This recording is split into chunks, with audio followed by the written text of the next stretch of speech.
他不一样，都他不傲啊，我不当是长牛，但你多不多哦，太多了。我是龙呢。哦，哎，đúng rồi. Cái gì nó cũ rồi, nó đấy luôn thế. Bây giờ này thấy tao. Cái thằng thế luôn à.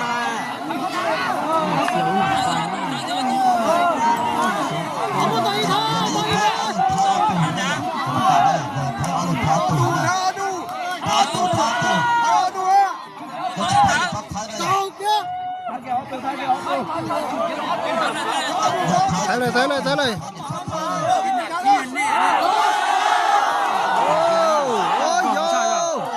Nó chỉ cho thì nó chỉ tàu thế rồi, thế nó.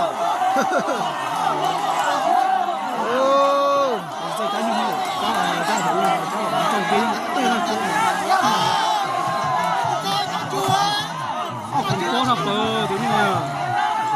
Rồi nhiều. Cho nó có trên thực tế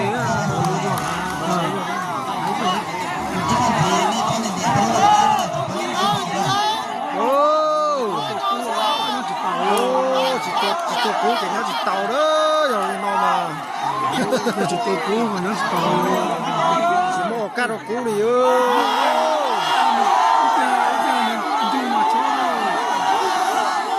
Nó chỉ tụi mình những chỉ cũ chủ kia đi ơi, nó lên nó mà.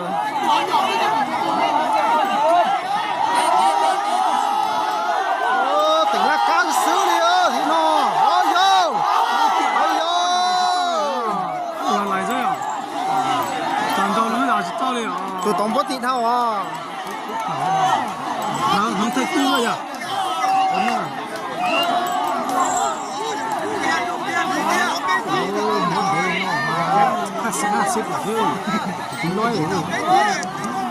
Sao chỉ là mất ti mà tao không lửa chỉ là mất ti đâu. Cũng chơi kiểu đó nữa mà giống tháo cả uống cũng à là chỉ chơi sợ bớt rồi nhưng mà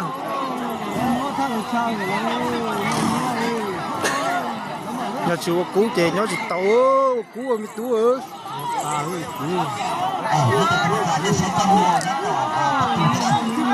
à